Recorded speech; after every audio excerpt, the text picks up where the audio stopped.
Fala pessoal, tudo bem com vocês? Eu vou aqui, cadê? Vou aqui começar a fazer atividade da semana, como de costume, certo? Só um feedback aqui, vocês estão me ouvindo? Tá tudo direitinho aí? O áudio, imagem, para a gente começar? Beleza. Então vamos aqui, ó. Tá aqui a questão da atividade da semana 11, certo? A mínima distância entre duas palavras. Ele me diz o seguinte: a gente vai ter duas strings, né? Duas palavras, S1 e S2, tá? A distância entre essas strings, né? É a quantidade de operações simples que pode ser efetuada em uma delas para transformá-la na outra, né? Não acento aqui mais. Tipo, eu tenho a palavra trabalho e cavalo, né? E como é que eu faço para transformar a palavra trabalho em cavalo, né? Então, aqui ele fala que nós vamos ter três operações, que é a inserção, remoção, substituição, né? Então, por exemplo, eu poderia aqui, para transformar trabalho em cavalo, eu poderia remover, né? Ou seja, a remoção do T, ok?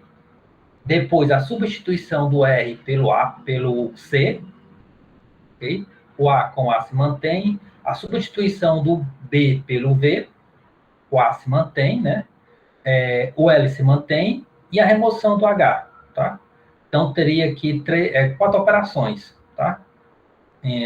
Seria a eliminação do T, substituição do R pelo C, substituição do B pelo V e remoção do H. Então, a distância mínima é 4 aqui de trabalho para cavalo, né? E é exatamente quantas operações, só possível essas três operações, tá, pessoal? Inserção, remoção, substituição. E apenas de uma letra por vez, né? Não pode ser de várias letras, né? E... tá aqui. Substituição do T pelo C, remoção do E, substituição do B pelo V e a remoção do H, tá? Então, aqui, esse problema, né? Repare que nós podemos ter várias formas de transformar trabalho em cavalo, tá? Mas nós desejamos aquela operações que seja a mínima possível, né? Quantas operações mínimas, tá? Mas tem várias formas, ok? Bom, aí é um problema de otimização, porque cada sequência de operações que são efetuadas, né, operações simples, ela é uma solução para esse cara, né? Eu poderia, por exemplo, eu poderia remover a letra T, depois remover a letra R, e depois adicionar a letra C, né? Depois remover a letra B, adicionar a letra V e assim sucessivamente, tá? E ou poder, na situação mais simples, né, remover todo mundo no trabalho, né? Remove todo mundo. T, o R, o A, o B, o A, o L, H e o O. Depois adiciona todas as letras de cavalo, né? Então, é outra solução, tá? Nesse caso específico que eu falei, né, de remover todo mundo e adicionar todo da outra palavra, é a pior solução possível, né? Você teria a maior quantidade de operações, tá? Mas o importante é que eu tenho várias soluções para esse problema, tá? E cada solução, o valor dela, ou o custo, né, associado a ela, é exatamente a quantidade de operações. Então, o problema de otimização, nós queremos aquela solução que eu tenho um menor valor, e esse menor valor é chamado da mínima distância, tá? A mínima distância. Bom, aí vamos lá, né? Ele pede para, em algum canto aqui, implemente o algoritmo de programação dinâmica para resolver esse problema, tá? Então, vamos lá. Aqui, só para sacanear, aqui eu chamei de S1, S2, eu chamei de U e de V, mas eu acho que eu fiz a resposta agora, nem reparei na descrição. E eu chamei de U e V, mas tudo bem. Então, seja U e V as palavras, tá? Que eu vou receber como entrada. Eu quero transformar, né? Um na outra. E eu estou dizendo que o tamanho de U é M e o tamanho de V é N, tá? E aí eu desejamos saber a quantidade mínima de operações simples para transformar a palavra U na palavra V, né? Ou seja, a distância mínima entre U e V. Aqui, pessoal, tanto faz ser transformar uma palavra na outra. No caso aqui, eu tô dando nome aos bois, eu quero transformar a palavra U na palavra V, tá? Ou seja, qual é a distância mínima para transformar a palavra U na palavra V, ok? porque eu estou só... Mais uma vez, não importa qual das palavras que eu vou transformar uma na outra, tá? Mas aqui eu vou dizer quem é que eu quero transformar. U em V, tá? Então, vamos lá. E aí, pessoal, nessa questão de programação dinâmica, né, como nós sempre vemos, utilizamos aqui, eles... e não só nessa questão de programação dinâmica, mas em relação a todo problema de otimização, né, nós podemos visualizar uma solução para esse cara de forma... com uma sequência de passos, né? Até acho que na aula de hoje, sobre Código Gloss, eu vou começar a falar um pouco sobre isso, sobre uma sequência de passos, e cada passo é uma pergunta se um determinado elemento vai estar ou não na solução, né? Esse elemento vai estar na solução, sim ou não, tal. E aí você consegue, a partir daí, quando você visualiza a solução como uma sequência de passos, onde cada passo seria um questionamento se você vai adicionar um elemento na solução ou não, né? Nós podemos visualizar ou tentar procurar em programação dinâmica, na verdade, procurar se esse problema pode ser aplicável em programação dinâmica, né? Exatamente, e tentar encontrar subestruturas de subproblemas, né? Será que com a solução de um cara eu posso visualizar de forma que eu tenha soluções de subproblemas, né? Porque programação dinâmica, normalmente a gente fala aqui de subestrutura ótima, aí mais na frente eu não falei, né? Tá, não falei, né? Para ter falado, aqui está aqui, sobreposição de subproblema, para ter deixado em destaque aqui, né? Normalmente se fala subestrutura ótima, sobreposição de subproblema, tal. Mas, na verdade, um dos itens importantes é você visualizar uma solução contendo dentro dela subproblemas, tá? E nem sempre você vai poder fazer isso com todos os problemas de otimização, tá? Então, ir para a programação dinâmica, você precisa ter essa estrutura de subproblemas. Você visualizar a solução de problema como composição de subproblemas, ou contendo dentro dela subproblemas, tá?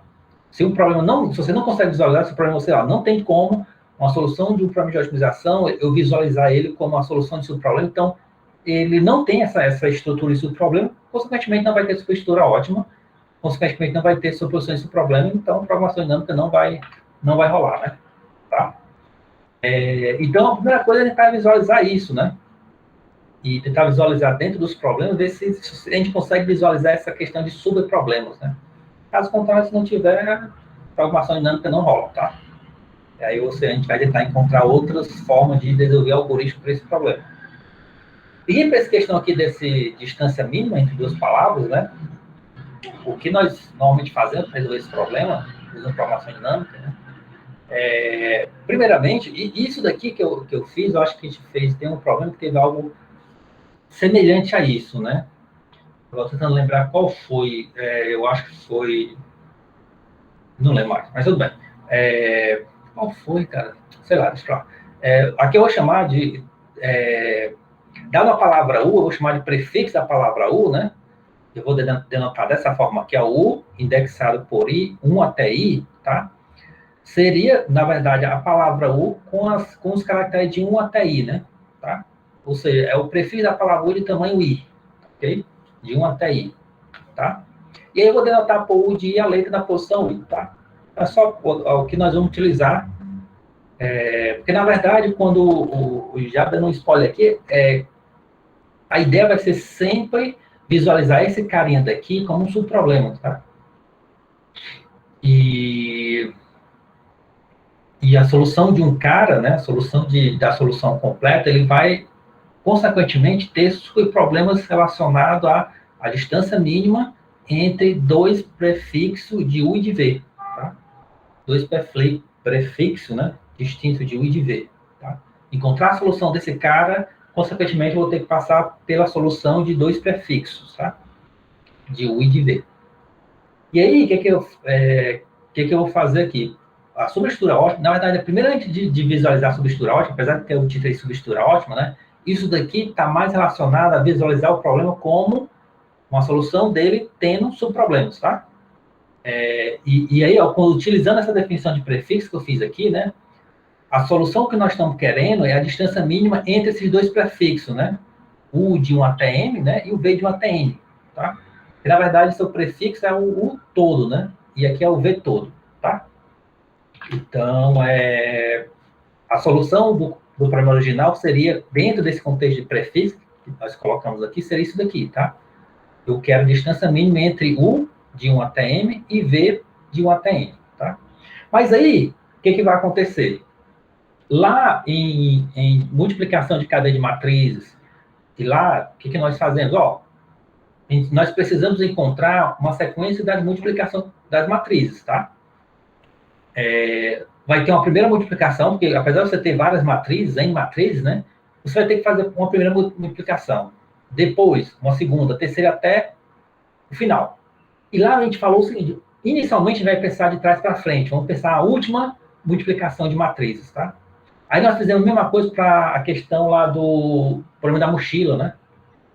Nós vamos ter uma sequência de N objetos, e da mesma forma eu tenho N objetos, eu tenho o primeiro objeto, o segundo, o terceiro, o quarto, e aí a gente vai pensar na situação do último objeto a ser colocado na solução. E aqui não vai ser diferente. Tá? Vamos pensar o seguinte, eu tenho esses prefixos aqui, ó, que como eu falei, é o problema original, tá? A palavra U e V completa. E nós vamos ver o seguinte, qual seria a última operação que vai ser efetuada, tá? Qual seria a última operação que será efetuada? E, consequentemente, essa última operação vai estar relacionada, de alguma forma, com a última letra, né? Ou seja, a letra de posição U de M, né? E V de M, tá? Ou seja, essa última operação que será... se eu olhar como esse caso que trabalha em cavalo, né? Teve a primeira operação, que foi a substituição de T por C. Depois teve a segunda, que é a remoção de R. A terceira, que é a substituição de P. E assim sucessivamente, tá?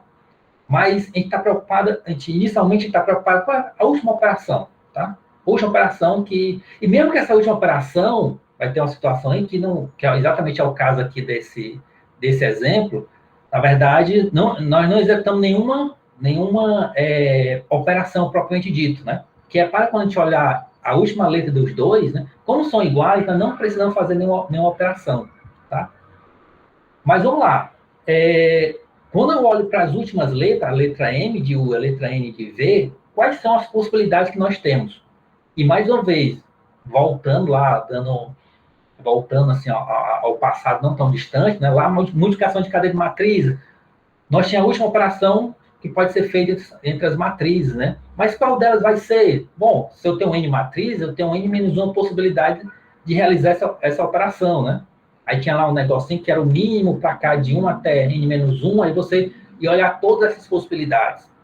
O problema da mochila, na mochila já é a questão de último objeto, o enésimo objeto, vai estar ou não na mochila, né? Aí se tiver, quando eu falar mochila na solução, né? A capacidade da mochila é decrementada, né?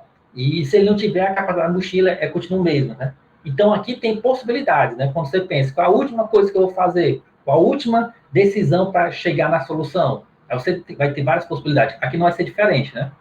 A gente vai pensar, tá, quais são as possibilidades que nós temos? Bom, só lembrando, eu quero transformar a palavra U na palavra N, tá? U em N, tá? Eu listei aqui 3 possibilidades. Tá? A primeira é quando, por exemplo, eu vou inserir a letra V de N, né? Na última posição de U, tá? Ou seja, eu vou inserir essa letra, ou seja, para eu transformar esse cara, né, a letra U na letra V, eu preciso inserir a última letra de V na última posição de U, tá? Nesse exemplo aqui, a gente pode imaginar o seguinte, se ao invés de ter cavalo, tivesse cavalos, tá, pessoal? Eu quero transformar trabalho em cavalos, no plural. Então, a última letra não teria, no caso... Vocês repetir só um negócio, pessoal? Eu estou me incomodando com isso que eu fiz sem ler a descrição que eu tinha colocado lá. E essa descrição eu tinha feito no ano passado, deixa eu só para que eu mesmo não me confundir, não confundir vocês aqui. Pronto, eu estou alterando aqui. Que eu respondi aqui sem ler a descrição, tá? E tinha assim, eu coloquei U e V, pronto. U e V e U e V aqui, para não ter nenhum problema, deu mesmo me confundir na hora de estiver explicando, tá? Então, vamos supor que aqui o V, ao invés de ser cavalo, fosse cavalos, tá? Plural. Aí, o que ia acontecer? Como a última letra de V, que é o S, né, não está contida aqui, então a última operação seria, né, seria inserir a última letra de V em U. Então, pode ser o quê? Podemos inserir a letra V de N na última posição de U, tá? Então, vamos lá. Essa seria a última operação, tá? Fazer isso. Então, se a gente reparar isso, ou seja, o S aqui, esse S, se eu for inserir na última posição de U, então o que ia acontecer? Se tivesse, eu até sei, vou fazer isso aqui só para... Só um instante. Vou botar um S aqui, ó. Pronto. Então, esse S aqui. Então, se eu visualizar esse problema aqui, onde eu vou adicionar a última letra de V em S, e o restante, professor? Aí o restante eu posso visualizar da seguinte forma, né? Eu poderia ver como Peraí, só deu erro aqui.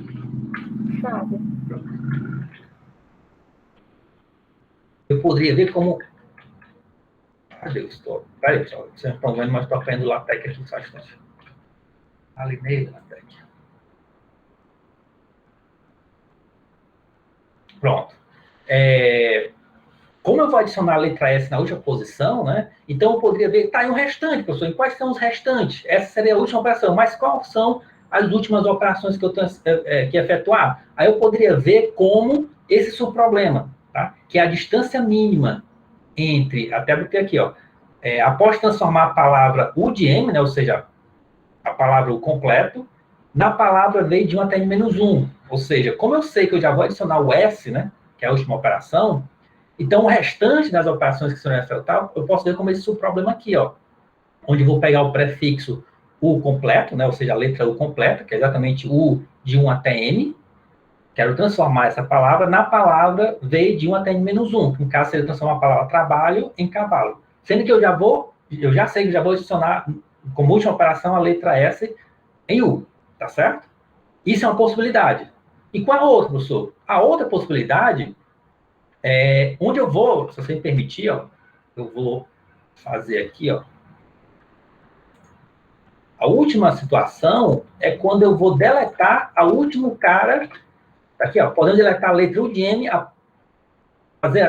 nessa situação que eu botei aqui, ó, trabalhos em cavalo, né? Agora eu quero transformar trabalhos em cavalo.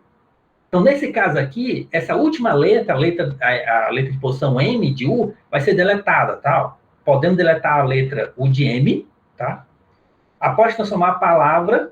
se eu vou deletar esse cara daqui, que é o S, né? Se eu deletar esse cara, vocês concordam comigo? Vou até deixar... se eu deletar esse cara, então eu posso visualizar, né? De forma semelhante que aconteceu no outro, né? Essa operação, certo? De deletar essa letra aqui, essa letra S, a última letra de U, e visualizar a solução desse cara desse o problema, que é a letra, que é o prefixo de U de 1 até N-1, até botei aqui, após transformar a palavra U de 1 em -1 na palavra U 1 até N, tá? Ou seja, eu já sei que a última operação vai ser deletar essa letra S, tá? E a última possibilidade, né? Repara que aqui eu estou falando de possibilidade, o que pode acontecer, tá? A última situação é exatamente o que nós temos aqui no problema original, né? Trabalho em cavalo, né? Não,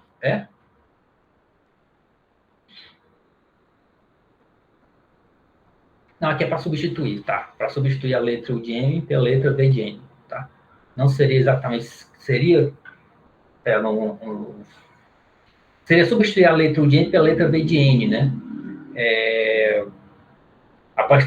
Seria... na verdade, essa substituição, né? Ela funciona também, eu acho que também funciona quando elas são iguais, né? Porque podemos substituir a letra U de M pela letra V de N, né? Após transformar a palavra U de M na palavra... Porque, na verdade, quando nós temos essa situação aqui, né? Eu acho que isso aqui também serve para a situação que nós temos aqui, né? Ó. Não é só para substituir, mas quando elas são iguais também, né?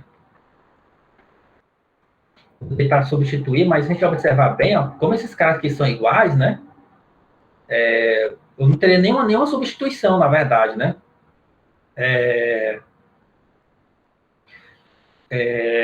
Na verdade, poder considerar quando elas são iguais também, né? Bom, que aí eu teria exatamente, né? Quando essas letras são iguais, eu poder manter, né, não fazer nenhuma operação nessa última letra, mas a solução desse problema vai ser exatamente a solução para transformar a palavra U de 1 em menos 1, prefixo, na palavra V de 1 em menos 1, que é exatamente esse o problema aqui, tá? Então, eu teria essas três possibilidades. Estou só pensando como é que eu poderia escrever aqui, mas ok.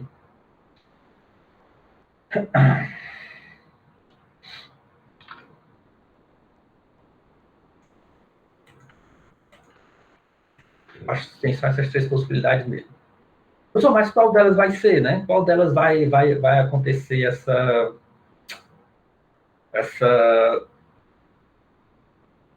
qual delas, na verdade, qual delas vai me gerar, não é nem qual vai acontecer, né? Porque, repare, ó, mesmo nessa situação aqui, se a gente for reparar bem, ó, mesmo nessa situação aqui, ó, que é essa situação bem aqui, eu vou botar trabalhos e cavalos, né? Mesmo nessa situação aqui, repare que nós podemos, né, ou inserir a letra V de N na última posição de O, ou seja, eu poderia inserir o O aqui, né? Vocês concordam que mesmo nessa situação aqui, eu poderia inserir o O aqui, né? Ou poderia remover o S, ou poderia substituir o S pelo O, tá? Então, na verdade, essas três possibilidades aqui podem acontecer independente se as duas letras são iguais ou diferentes, tá? Na verdade, essas três possibilidades independem se a letra N, de posição M, de posição N, sejam iguais ou diferentes, tá? Na verdade, essas três situações podem acontecer, tá? O que vai definir qual dessas três vai acontecer é que nós desejamos encontrar a mínima distância, né? Então, por exemplo, nessa situação aqui, seria melhor eu remover o S, substituir o S pelo O, tá? Ou adicionar o O na última letra de U. Bom, eu vou verificar essas três possibilidades. Então, a primeira, o item A, eu vou inserir a última letra de O. Quando eu fizer isso, eu vou ter um subproblema, que é esse daqui. Quantas operações eu fiz? X. Aí mais essa última operação aqui, que é de inserir, fica x mais 1, né? E esse cara daqui, quando deleta a última letra, que seria o S, aí eu tenho esse subproblema. Quantas operações eu tenho nesse subproblema? K. Aí seria K mais 1, porque eu tenho uma deleção aqui, tá?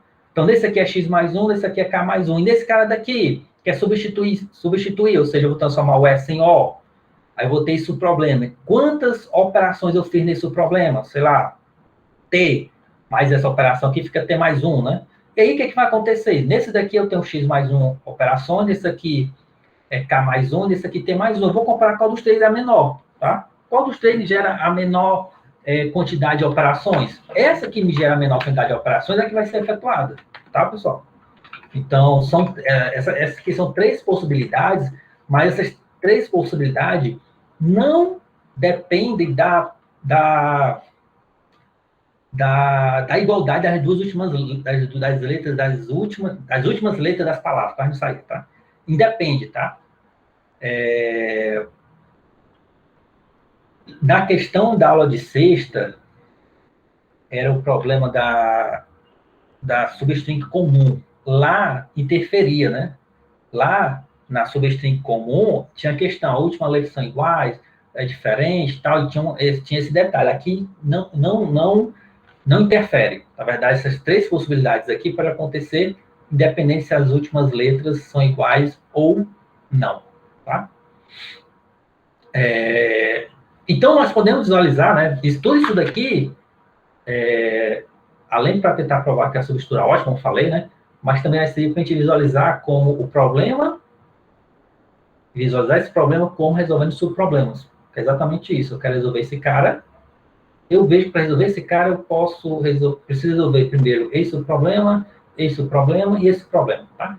E aí, como eu falei, qual é o melhor? Tem que comparar os três, e aquele que me der um menor valor é a melhor, né? E por aqui a gente já vê que vai ter um pouco de sobreposição desse problema, né? Porque esse problema aqui, ó, aparece aqui, nessa situação, e também aparece aqui na primeira situação, né? Esse cara aqui aparece na situação B, e esse aqui também aparece na situação C, né? Então aqui já dá para visualizar também que nós vamos ter sobreposição de subproblemas. Então, o meu subproblema vai aparecer várias vezes, né? E esse cara daqui, se eu for resolver esse cidadão aqui, esse cara daqui vai aparecer nesse subproblema aqui, quando a gente for também fazer o mesmo que nós fizemos aqui para esse dois subproblema aqui, ó. Para esse subproblema, que é encontrar a mínima distância entre o prefixo U de 1 até N-1 e V de 1 até N. Se eu fazer isso, a mesma coisa que eu fiz aqui, se eu fazer com essas duas palavras aqui, o V1 de N-1 vai aparecer também, tá? E assim, bom, e aqui a gente consegue ver também uma forma de visualizar aquela questão da sobreposição de subproblemas, tá? Eu acho que eu falei em algum momento por aqui. Tá? Até porque aqui é fácil ver que existe sobreposição de subproblema apenas para observar os itens A, B e C. Por quê? Porque no própria definição dos itens A, B e C, nós temos esses subproblemas se repetindo, né? Ó, ok? E aí nós podemos, mais uma vez, ver que esse cara daqui vai aparecer de novo aqui nesse cara, tá? Bom, continuando aqui na subestrutura ótima. Aí, como é que é a questão da subestrutura ótima, professor? Provar que ele tem uma subestrutura ótima. É uma questão que, num primeiro momento, né, parece ser difícil de fazer isso, mas depois, quando a gente começa a fazer algumas vezes, a gente começa a achar que mas é óbvio que isso ia acontecer, né, professor? Claro que, mas aqui nem sempre precisamos provar, mesmo que seja a questão óbvia, né?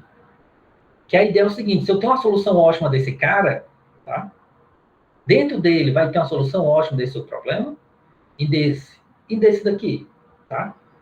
Ou seja, uma solução ótima de um problema contém dentro dele solução ótima de seus problemas, tá?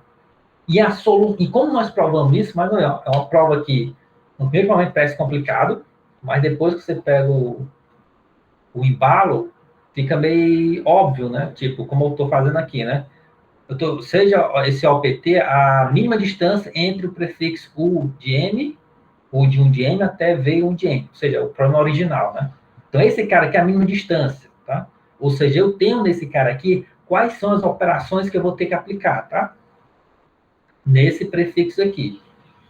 E aqui nós temos três possibilidades. O que nós fazemos? Eu escolhi só uma, porque não preciso provar para todos os três possibilidades. Eu disse aqui, ó, suponha que a última operação executada tenha sido o item A, tá? Ou seja, é o item A que vai definir a última operação, beleza? Mas como eu falei, B ou C também ia funcionar de forma semelhante, igual, né? Então vai ser o item A que vai definir a última operação. Então significa o seguinte, que esse cara daqui, ou seja, a mínima distância, o que ele fez foi encontrar a solução desse problema aqui, ó. Tá? Que aí eu chamei, que é OPTM, N-1, né? Mais uma unidade, que é essa operação de inserir, tá? Inserir a letra B de N na última posição de U, ok? Então, a solução ótima desse cara, né? Ele tem uma solução desse problema aqui, ok? Aí, o que é que nós fazemos? Suponha para o absurdo que esse cara daqui não é a mínima distância entre entre esse prefixo com esse, ou seja, não é a solução ótima desse problema, tá? Suponha que esse cara daqui, ó, ok? Não é o ótimo desse problema. Vamos supor que não seja, né? E, ó, tá, se não é o ótimo, o que, é que vai acontecer? Logo, existe uma outra distância, que eu chamei de OPT' aqui, tá?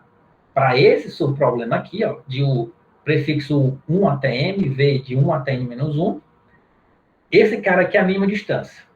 Tal que essa mínima distância tem valor menor que o OPT por subproblema, tá?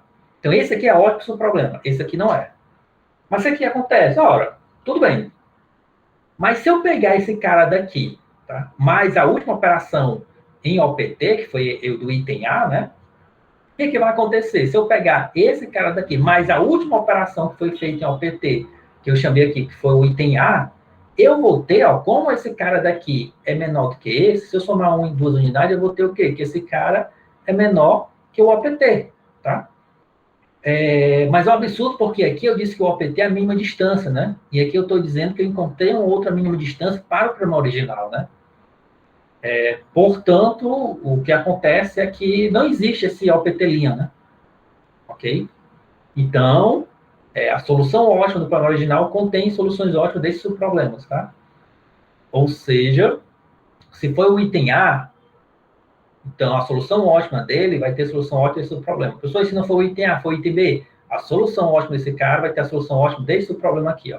Então, se não for o item A e B, for o item C, a solução ótima desse cara vai ter a solução ótima desse problema aqui, ó. Ok, pessoal? Não importa qual item. Eu fiz o item A, mas poderia só trocar o A pelo B e fazer as devidas modificações aqui no seu problema, que a prova é a mesma, tá? Por isso que eu só fiz só pelo item, para o item A. E não há necessidade de fazer para os demais itens, que a prova é igual. Ok? E aí, o que é que nós fazemos? Agora nós vamos estender isso daqui que eu fiz, sempre olhando a última letra, né? Para um subproblema qualquer. Porque isso aqui que eu fiz, né? Até falei, ó. Se eu for resolver esse problema aqui, ó. U de 1 até n-1 e o V de 1 até n, eu vou repetir esse mesmo processo, tá? Mas agora, para o final de U ser n-1 e o final de V sendo n. Vou repetir essa mesma coisa. Em outras palavras, né? E aqui já colocando um pouco sobre... Até já colocando lá sobre aquela notação de recursão, né, de programação dinâmica, olhando para o subproblema, nós desejamos saber a mínima distância entre o prefixo 1 até i e v de 1 até j, né? Ou seja, quem é esse i, professor, quem é esse j? É o subproblema que vai aparecer quando eu repito esse processo que eu fiz aqui para a última letra, eu repito para esse problema, para esse, ou seja, esse i aqui vai diminuindo, começa de n, depois n-1, n-2, o i vai diminuindo até chegar em 1. O j também começa em n-1, na verdade, n, né? n-1, n-2 até 1, tá? Então, aqui é visualizando mais como, em alguma interação dessa recursão, né? Porque, mais uma vez, isso aqui que a gente pode ver como uma recursão, porque eu fiz só para a última operação, mas para o último problema, né? Que é o problema original, o U de 1 até n e V de 1 até n, mas eu posso repetir também para esse daqui, para esse, tá? E aí eu coloco de forma genérica, que é o subproblema do prefixo U, 1 até I, e V de 1 até J, tá? E aí nós vamos tentar colocar isso daqui que eu falei, né? Que a solução desse problema vai ser a menor das três possibilidades dentro de uma redução, né? E aí, seja D, né? Já estou calculando a distância, seja D e J, a distância mínima entre esses dois subproblemas, ou seja, quantas operações mínimas para transformar o prefixo U de 1 até I no prefixo V de 1 até J? Quantas?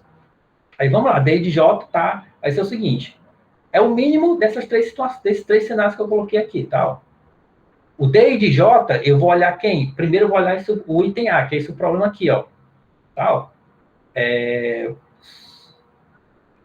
Tá, não é o item A, aqui só de ruim eu troquei, né? Deixa eu só ajeitar para deixar direitinho como está o item A.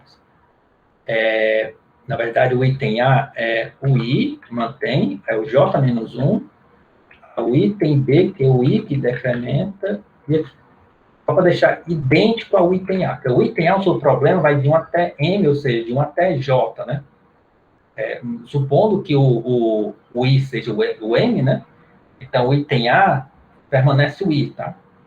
E o outro do V é de N-1, no caso J-1, tá? É o item A. Então, a primeira coisa que eu faço aqui, esse primeiro mínimo aqui, é o D do subproblema de I e J-1. Olha, só atenção, tá, pessoal?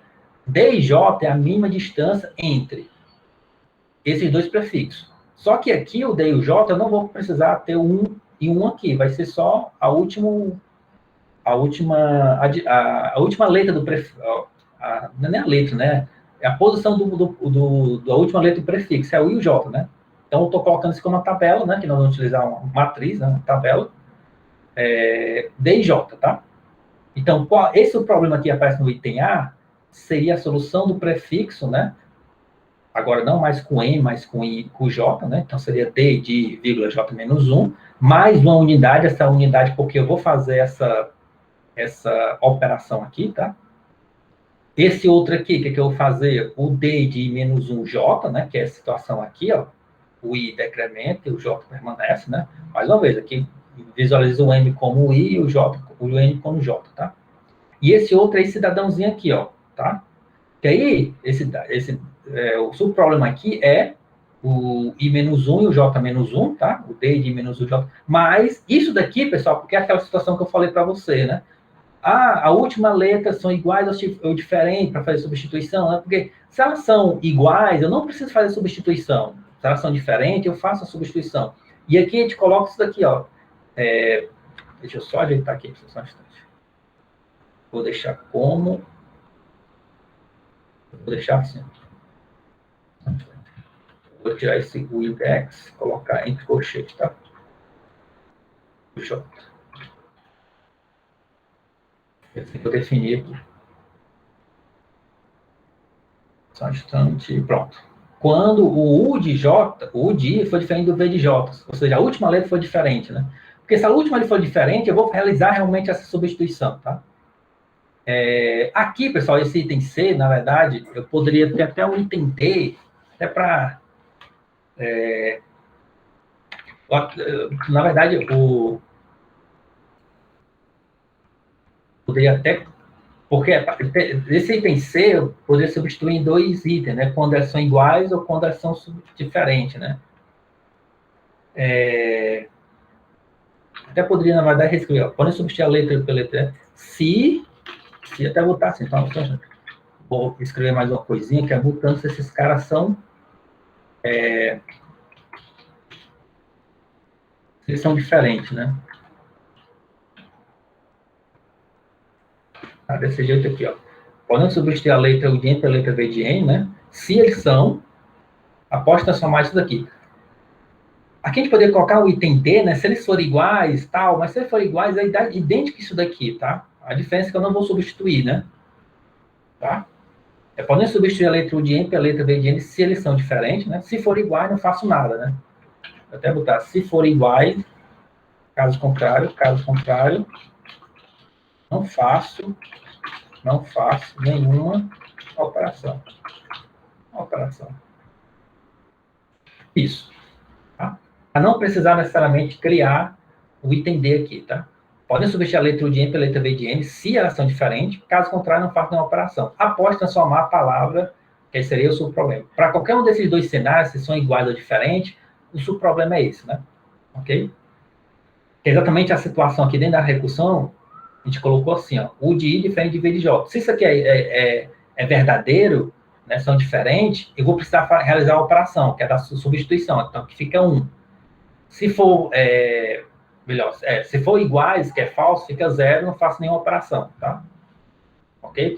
Aqui está uma mistura danada de operações lógicas, mas é só para simplificar, porque senão aqui na minha recursão eu teria que fazer dois cenários. Se o V de I for igual ao V de J, e a outra linha, se o V de I for diferente do V de J, tá?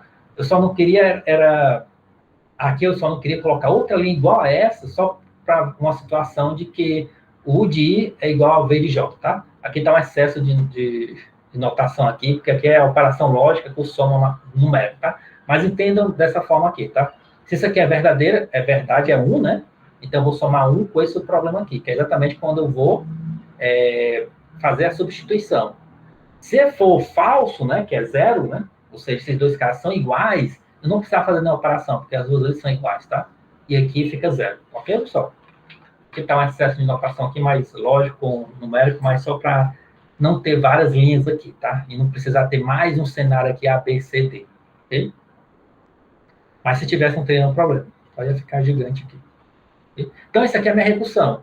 Qual dos três cenários que eu vou aplicar? Eu vou pegar o mínimo desse e o mínimo desse. O que tiver menor vai ser a solução desse cara, tá? Aí eu vou resolver esse problema aqui, ó. Depois esse daqui, depois esse daqui, tá?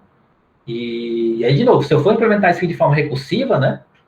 Para resolver o inicial, que é exatamente quando o I é M e o J é N, ele vai primeiro chamar recursamente esse cara, ok? Depois vai chamar recursamente esse cara, depois chamar recursamente esse cara. Mas só que aqui dentro, né? Quando ele resolver esse cara aqui e devolver, e quando for chamar esse cara daqui, dentro desse cara daqui vai ter vários problemas desses. Como eu falei, nessa descrição que eu fiz aqui, dá para ver melhor quando isso acontece, né? Tá? Então, nós vamos ter soluções do problema. Eu só porque esse cenário aqui, quando o I é 0 e o J é 0, né? Como nós temos aqui a situação, né? Que é J menos 1, I menos 1, né? Nós precisamos ter o caso base, né? E o caso base é esse aqui, quando o I é zero, né? Quando a palavra O não tem ninguém, né? Como eu posso, no caso da palavra O ser vazia, professor? Como é que eu posso transformar U na palavra V? É inserir todas as palavras, toda a letra de V em U, né? Por isso que J, quando o I é zero, a D e J é igual a J, né? Ou seja, quando eu não tenho nenhuma letra em U, ou no prefixo U é vazio, então eu tenho que adicionar todas as letras de V em J, né? E quando o J é zero, ou seja, quando o prefixo de V é vazio, como é que eu faço para transformar o prefixo de U no prefixo de V? Eu tenho que eliminar, ou seja, remover todas as I letras do prefixo de U. Por isso que aqui é I, tá? Ok? Bom, e aí, substitura ótima, aprovado. Sobreposição de problema, como falei, quando você vai procurar substitura ótima, você acaba visualizando, e principalmente quando você vai visualizar com essa situação que eu fiz aqui, né, com a última operação, né, e não dentro de um subproblema, que você visualiza que você consegue ver, né, que existe suposição de subproblema, como é o caso aqui, né, que esse cara daqui, né, cadê? Esse cara daqui, ele vai aparecer, né, cadê? Esse cara aqui vai aparecer aqui e aqui, tá? Aí você consegue visualizar essas soluções de subproblemas, tá? Aí o resto é só implementar, né? E a implementação não recursiva é de aquela que a gente chama de baixo para cima, né? Vão resolver subproblemas, tá? Os problemas iniciais, né? E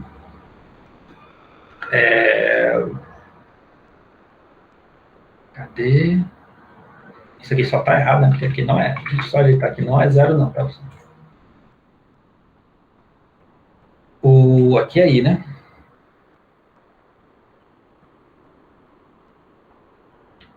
É I e aqui é J, foi mal. Não, peraí. Deixa eu ver aqui. Quando I é zero, é J. Então, quando I é zero, então o J aqui, tá certo. Eu tinha colocado inicializando em 0 e 0, mas não é em 0, não. É em I. Ó, quando I é zero, quando é que o I é zero? Tá aqui, ó. É igual a J. E quando J é zero, é igual a I, tá? Deixa eu inicializar de zero aqui. E aqui, o que eu fiz? Bom, aqui eu fiz a implementação, né? Tá, pessoal, aqui o professor só não colocou o if else aqui para pegar o mínimo de 3, né? Nos outros problemas, como na recursão apareceu um mínimo só de 2 caras, né? Fica fácil fazer um sim ou se não, né? Como aqui é um mínimo de 3, aí fica uma coisa bem feia aqui, por isso que eu coloquei de forma resumida aqui o mínimo aqui, tá? Ó. O que eu fiz aqui para ter isso daqui, né? Ó, esse cara aqui, ó, esse operador lógico, eu coloquei na variável auxiliar igual a 0, né? Perguntei se os caras são diferentes, se for diferente, inicializei 1, e eu botei aqui, né? Tá? Só para implementar essa questão do operador lógico aqui. Em C eu poder colocar, na verdade, em C eu poderia pegar isso daqui e colocar aqui, agora que me toquei, né? Que o C ele vai comparar e vai ser 1 ou 0, né? Nem precisar disso daqui, na verdade, isso aqui que eu botei, se eu botar aqui em C, ele vai transformar em 1 ou 0, né? Mas tudo bem, eu vou deixar assim, para deixar explícito isso que eu estou fazendo, tá? Mas em C, se eu colocasse essa comparação aqui, ele ia transformar em 1 ou 0 se fosse verdadeiro ou falso, né? Nem precisar ter essa variável auxiliar. Então, aqui eu fiz exatamente o seu problema, tá? O I começando de 1, ou seja, eu vou começar com o prefixo de U, tendo só uma letra. Aí eu vou fazer vou fazer esse seu problema com todos os prefixos de V, de J de 1 até N, todos eles, tá? Ou seja, o primeiro prefixo de U é só uma letra, só a primeira letra. Eu vou comparar com todos os prefixos de V, que o J é de 1 até N, né? Aí eu vou calcular todos os seus problemas. E aí, quando eu calcular todos esses problemas, o que eu vou fazer? O I vai para 2, então o prefixo, que é o U de 1, 2, aí eu vou comparar todos os problemas para todos os prefixos de V, tá? Então aqui eu estou calculando os subproblemas menores, e aí vou subindo até subproblemas maiores. Se a gente observar, também aqui no código, se observar bem, né? Para cada IJ, eu só vou precisar desse problema aqui, ó, que é o DI-1J, o DI J-1 e o DI-1 J-1. Então, para cada um, só preciso de cada elemento desse numa interação anterior, né? Tá? O I-1, J-1 e o I, o J-1 aqui, tá? Então, poder, da mesma forma, poder ter começado. Aqui eu comecei com o prefixo o I, poder ser com o J antes. Bom, não importa, né? O importante é que nesse caso aqui só precisa desses subproblemas aqui. Então, quando for calculado o I ou do J, obrigatoriamente eu preciso que esse cara já tenha calculado, esse aqui também, e esse aqui também da mesma forma, tá, pessoal? Por isso que essa implementação aqui, a implementação obrigatoriamente tem que ser feita de forma que esses caras aqui já tenha sido calculado anteriormente, tá? Caso contrário, tem uns problemas, né? Ok?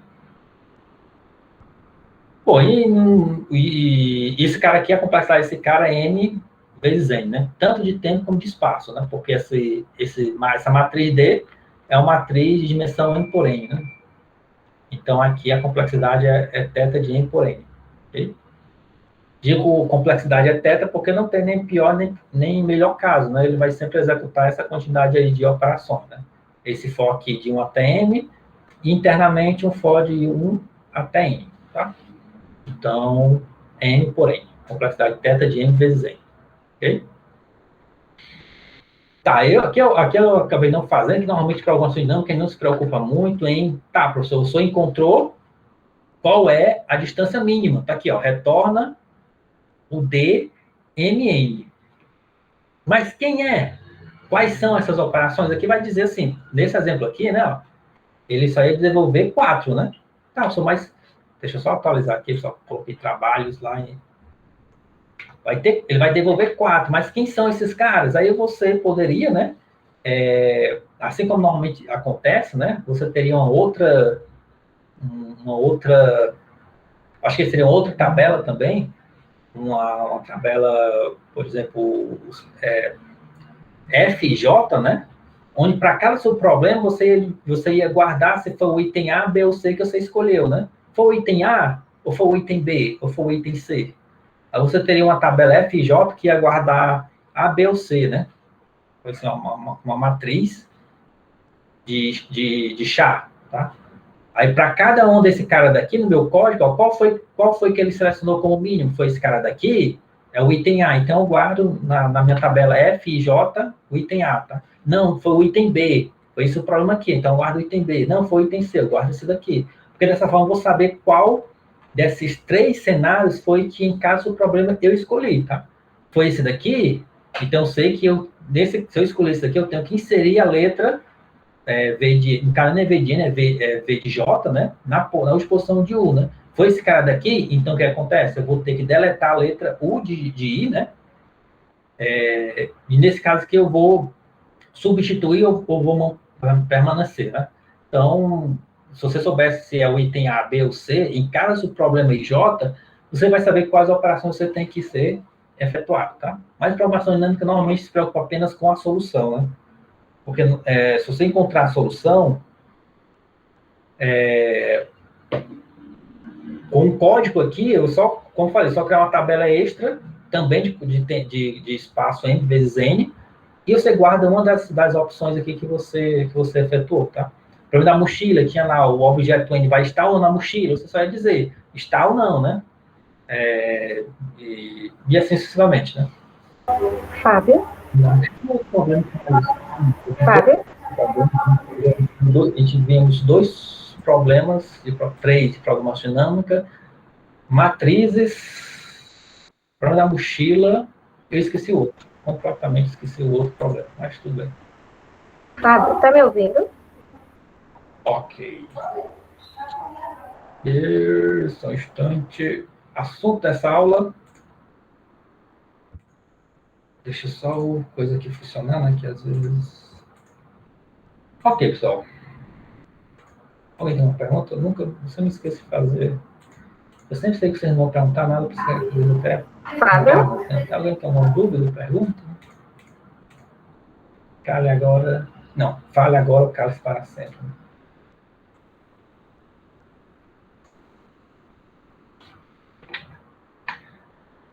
aqui, pessoal.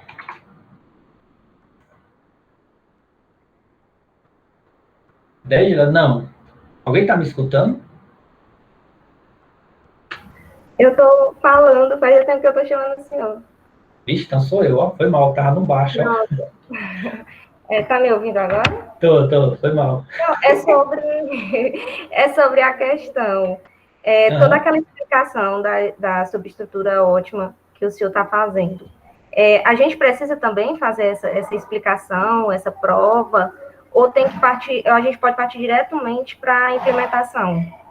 Não, a implementação não. Tem que, assim, você tem que chegar, você tem que mostrar, né? Não é questão da substituição, você tem que mostrar toda aquela parte daquela função recursiva, né? Tá? Você encontrou aquela função recursiva lá, o que eu encontrei aqui, né? Mas por qual caminho você encontrou? Por que você fez aquilo, né?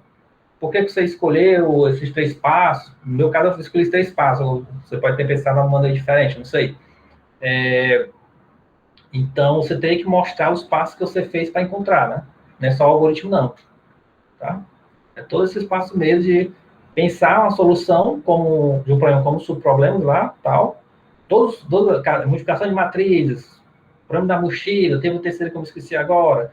E os outros problemas que a gente já fez, em sempre percorrer esse espaço, né? Encontrar o problema como subproblemas, tá? Depois teve a substitura ótimas, aí vem a recursão, e depois da recursão a gente implementa o algoritmo. O algoritmo é o último passo, né?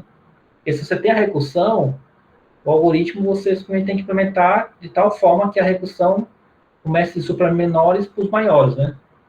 Tá? Então tem que passar por esses caminhos de pedras. Ok? Vamos lá, pessoal. Já, mas vamos começar aqui a luz gulosa. Os gulosos, eu falei, eu até me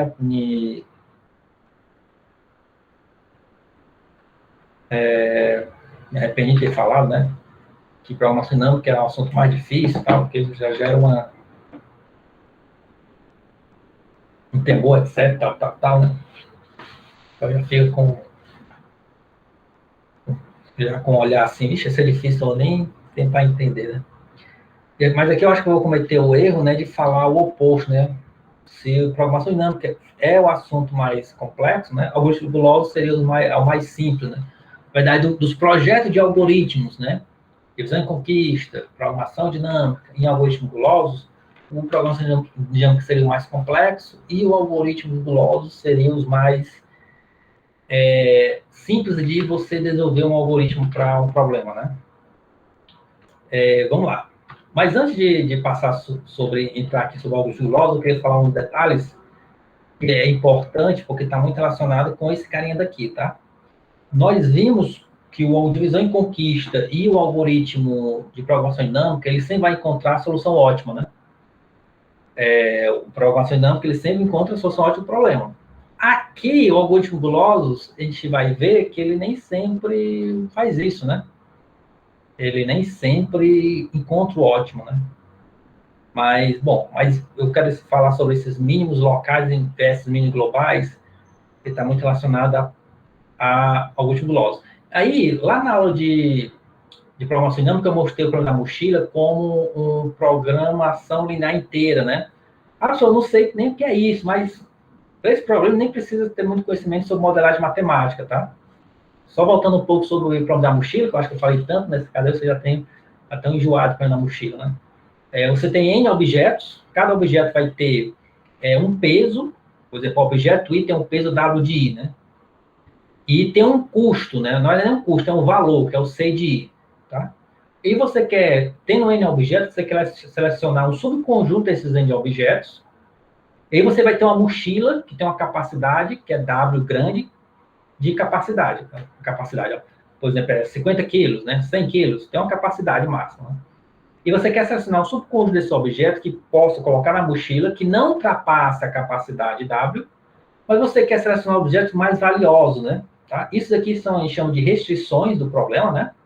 Então, se a gente ver cada objeto I como uma variável x de I, pessoal, onde essa variável vai ser uma variável binária 1 ou 0, né? Um objeto I vai estar 0 não vai estar. Tá? Isso está muito relacionado também à programação dinâmica, né? Que eu falei lá, o objeto N vai estar ou não na mochila, e depois, dentro da estrutura do seu problema, o objeto I vai estar ou não dentro da mochila.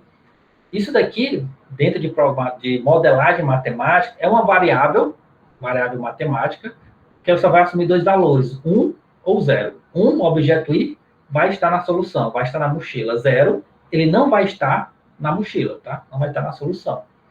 E aí, qualquer subconjunto de objeto vai estar relacionado, qualquer subconjunto de objeto, os objetos que estão no subconjunto vão ter as suas variáveis como 1, né? E os que não estão vão ter como 0. Aí, quando eu faço esse somatório aqui para todos os objetos, né? Aqui eu só vou ter a soma dos pesos dos objetos que eu selecionei. E essa soma tem que ser menor igual a capacidade da mochila.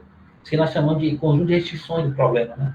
Qualquer solução que eu pegue, ou melhor, qualquer solução ou qualquer subconjunto de objetos, né? Que uma solução desse problema é um subconjunto dos objetos. E qualquer subconjunto de objetos que eu selecione, quando eu colocar aqui, ó, somar os seus pesos, tem que ser menor igual a capacidade da mochila, tá?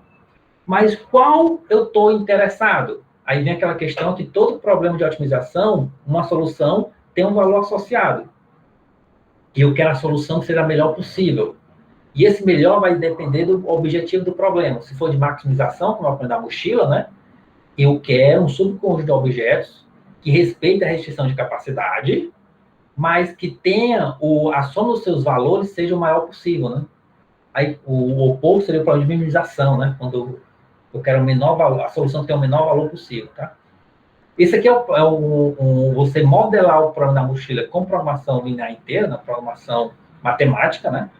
E aí você tem várias ferramentas para tentar solucionar esse cara de forma matemática, encontrar o ótimo desse cara, tá? Mas isso aqui eu mostrei dessa forma aqui, tá, pessoal? Porque eu estou muito interessado nas variáveis x e y, tá? Você visualizar a solução do problema da mochila como relacionada aos valores das variáveis x e y, tá? Para explicar essa questão dos mínimos locais e mínimos globais. Por exemplo, aqui, ó, supondo a mochila de capacidade W 15 kg, né? 4 objetos, onde cada objeto tem peso, o primeiro objeto tem peso 12, o segundo peso 2, o terceiro peso 4 e o quarto peso 8, tá? Aí, por simplicidade aqui, tá? Vamos supor que os seus valores são iguais aos seus pesos. Só por simplicidade aqui, tá, pessoal? Então, essa modelagem aqui, para esse exemplo daqui, seria isso daqui, ó.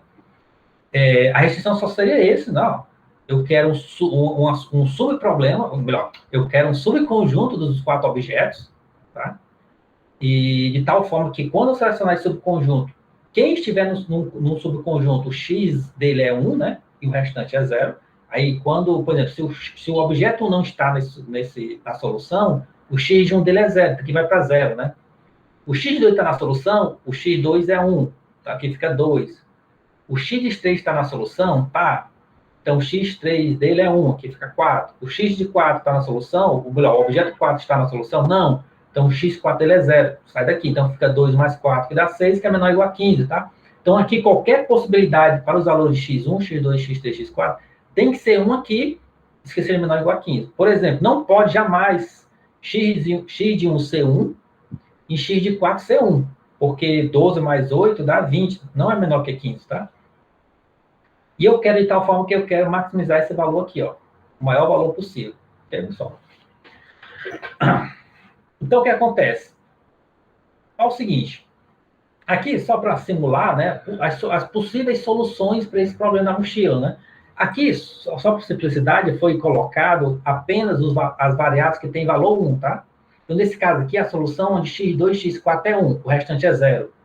Essa aqui é a solução onde x2, x3, x4 é 1, o restante é 0.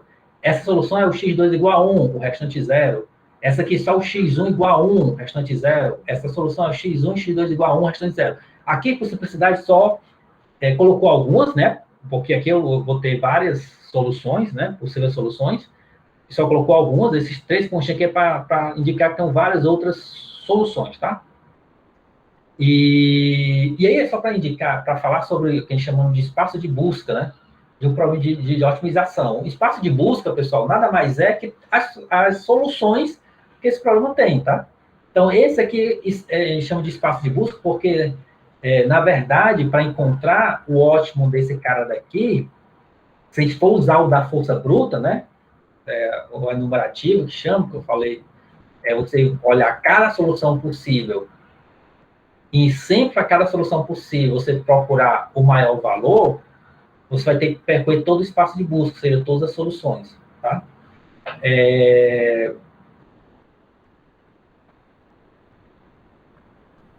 Certo? Espaço de busca tem uma algoritmo para planejamento. Eu não sei porque que eu botei isso aqui, ó, mas tudo bem.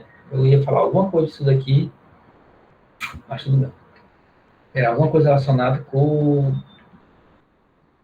eu lembrei agora. Porque eu botei isso aqui, ó. Isso aqui é mais para enfatizar aquele que eu falei no início da aula, né?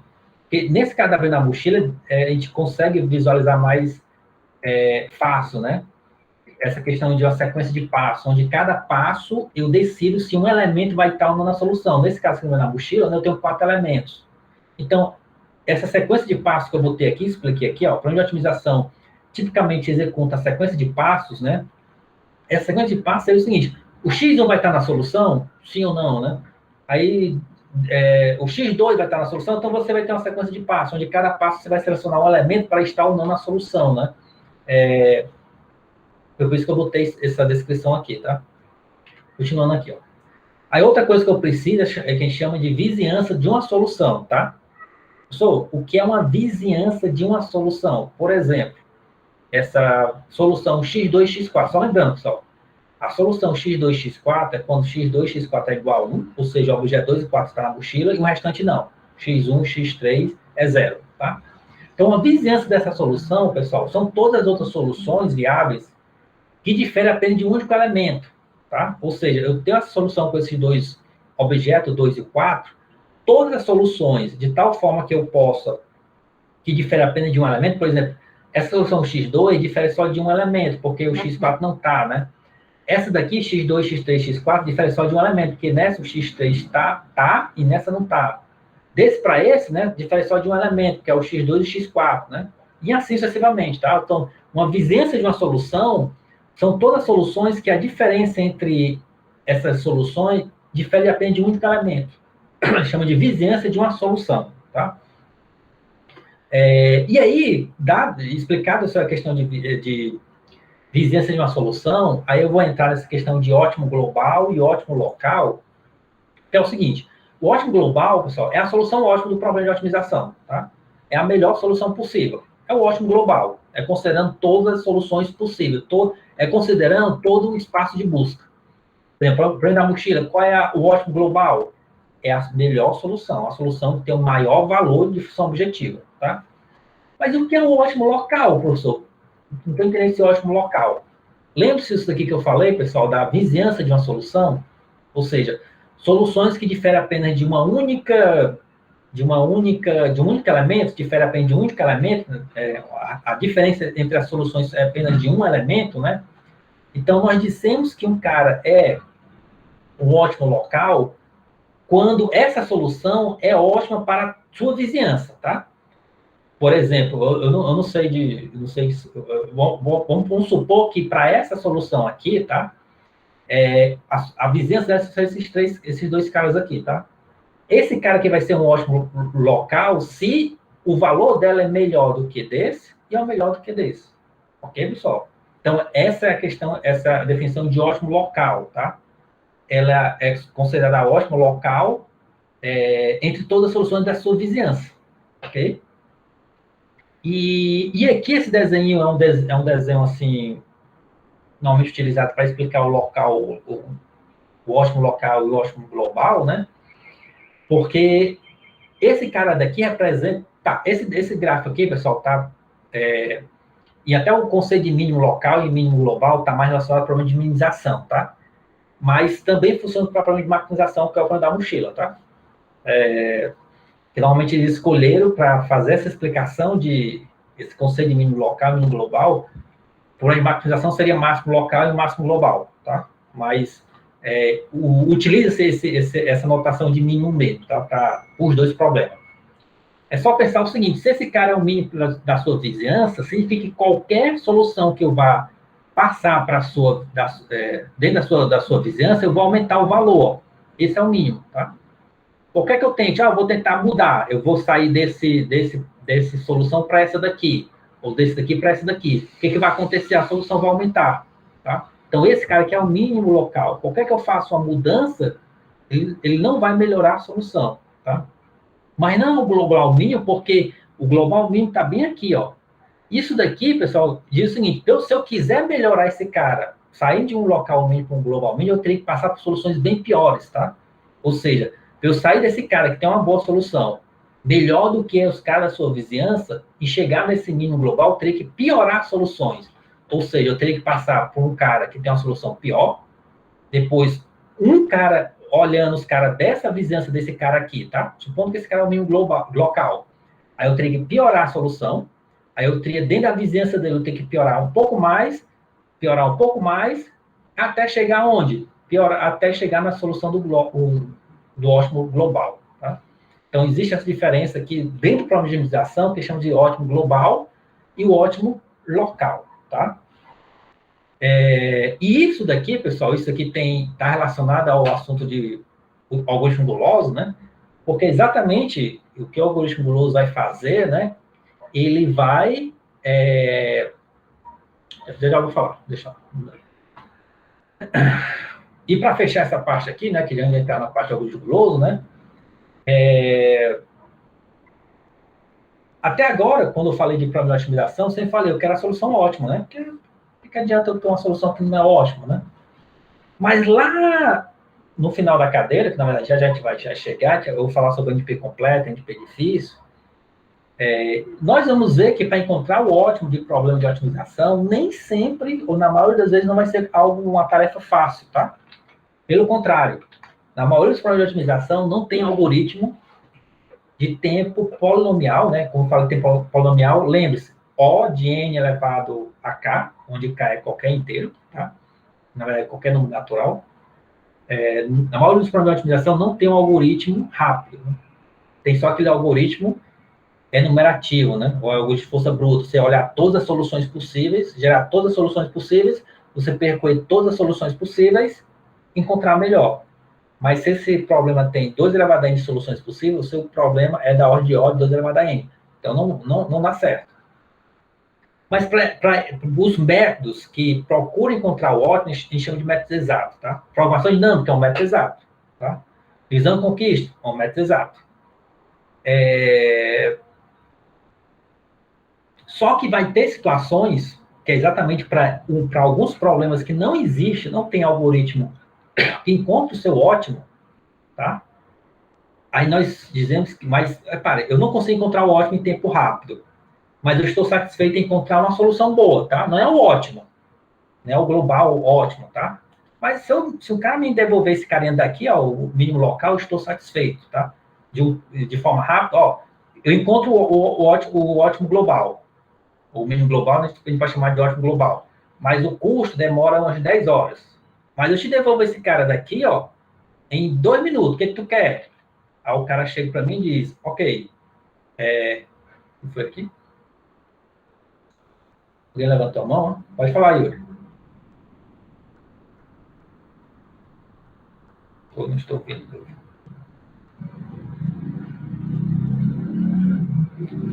Vou baixar sua mão, Yuri. Você não falou? Ou clicou sem querer? Não sei. Oi? Foi sem querer, cliquei aqui, sem querer. Tá bom. Então, aqui, ó, para encontrar esse mínimo global, ou, lembrei de outro termo melhor do que mínimo global, é o ótimo global, né, a solução ótima, vou demorar 10 horas. Mas para eu te devolver esse ótimo local, vou até trocar para, ao invés de mínimo global, mínimo locais e mínimo global, vou chamar de ótimo local e ótimo global, que é melhor do que... Eu demoro 1 minuto. O que tu quer? Aí o cara, não, eu gosto, tá, esse mínimo local aqui tá bom, tá de bom tamanho. Para esses algoritmos, pessoal, que ele não devolve o ótimo global, mas ele devolve uma cara que tem boa solução, nós damos o nome de métodos heurísticos, né? Heurísticas, né? Métodos heurísticos, né? E em algoritmo guloso, ele é meio bipolar, né? Em situações ele está dentro desse método exato, em situações ele está dentro desse método heurístico, né? Que diferente de programação dinâmica, que sempre encontra solução ótima, o algoritmo guloso nem sempre, tá? Na verdade, na maioria das vezes, não encontra a solução ótima. Mas ele encontra a solução de boa qualidade no tempo rápido, né? Deve ter que, ó, método heurístico não há garantia de qualidade de solução. Na verdade, não há garantia de qualidade de solução. Na verdade, tá certo isso que eu escrevi, tá? Eu estou querendo dizer que não tem garantia da solução ótima, tá? Mas geralmente são rápidos. E para problema pequeno, você pode achar a solução ótima com facilidade mesmo para um problema complexo, né? Porque aqui, se você lembrar em análise sintótica, eu falei o seguinte, vamos supor para N grande, né? E aqui nós também vamos trabalhar com isso, né? Porque um caixeiro viajante, que é o conhecido como sendo o pior problema de otimização, não, o mais difícil, mas se eu tiver só simplicidade, eu encontro o ótimo rapidinho, né? Mesmo que eu gere todas as soluções possíveis, né? Então, sempre a gente vai pensar em situações que a entrada é grande, tá? Então, métodos exatos são métodos que encontram o ótimo global. Métodos heurísticos são métodos, né? Não exatos, né? E que devolvem uma solução de boa qualidade. Geralmente chamam de subótimo, né? Que é exatamente esse conceito aqui de ótimo local. Ótimo em relação à sua vizinhança, né? Vizinhança de uma solução. E que entra o algoritmo do Loss, né? Onde que entra esse cara?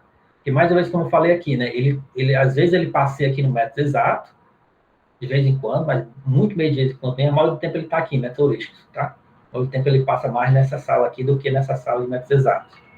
E aí, como falei, até repetir esse processo aqui, esse texto lá no início, né? Algoritmo para otimização, tipicamente executa a sequência de passos, né? Com um conjunto de escolha a cada passo. E aqui, o algoritmo do Loss vai ser basicamente isso, né? Uma sequência de passos, onde cada passo eu vou... Diferente que lá da questão do programação dinâmica, que a gente vai tentar visualizar como surge o problema, aqui nós não vamos ter essa necessidade. Apesar de que, quando o algoritmo guloso ele está aqui dentro do método exato, vai ser situações que o problema vai ter subestrutura ótima também, tá? E, consequentemente, situações que podemos aplicar programação dinâmica. Mas com o algoritmo guloso, a gente consegue provar, ele vai ser mais rápido, tá? Mas cuidado, só, nem sempre um problema que eu posso resolver com programação dinâmica, eu consigo com algoritmo guloso, tá? Quando eu falo consegue resolver, encontrar o ótimo, tá? Programação dinâmica sempre encontra o ótimo, mas nem sempre eu consigo, com algoritmo guloso, ter o ótimo não, tá? Então, cuidado com isso. Mas quando o algoritmo guloso passa no método exato, o problema tem que ter a questão de subestrutura ótima também, tá? A diferença, vocês se lembram desse problema que nós vimos aqui, tá, pessoal? Que nós tínhamos 3 situações, não é isso? Que era lá obviamente, né? A memória tá horrível. Você teria que olhar se você ia inserir a última letra da palavra V em U, ou você iria remover a última letra da palavra U, ou fazer a substituição. Então, ele teria 3 escolhas, né? E hoje, o guloso, o que ele faz? Ele vai avaliar as 3 escolhas. Qual é a melhor para mim? Aí eu vou pegar a melhor, que eu não sou besta. No guloso, ele não faz isso, tá? Ele não faz essa avaliação. Simplesmente ele vai escolher, baseado em um critério, que já vou falar sobre esse critério guloso, né? Uma escolha gulosa. Ele vai olhar para os 3, lá a programação não colocou os 3, e o que ele fez? Ele avaliou cada 3, ele resolveu os 3 subproblemas, tá? Resolveu. Aqui não, ele vai olhar para os 3, ele vai escolher. Ele vai ter um critério guloso, um critério que a gente vai definir, tá? Para cada problema. Ele vai olhar para aquelas 3 situações, o A, o B e o C daquele problema da atividade da semana, e ele vai escolher um dos 3, tá? Baseado nesse critério. Ok, pessoal? A diferença de programação dinâmica e hoje guloso é essa, tá? Hoje guloso ele vai fazer uma escolha, a gente chama de forma gulosa, né? Tá? E ele faz essa escolha. Depois faz de novo, tá? Para cada subproblema ele vai fazer uma escolha até que chegue a solução do problema. A questão é, essa escolha que ele fez foi sem avaliar a solução ótima dos subproblemas, tá? Às vezes, essa escolha gera realmente a solução ótima, mas às vezes não, tá? E até eu coloquei, geral, é fácil projetar ou descrever algo guloso. O difícil é provar isso, né? Que ele encontra o ótimo, né? É fácil você pensar, eu vou fazer essa escolha. E essa escolha vai ser feita a cada passo, né? O difícil é você provar, tá? Essa escolha que você vai fazer gera o ótimo, né? E um detalhe aqui importante, ó. Até botei aqui, ó.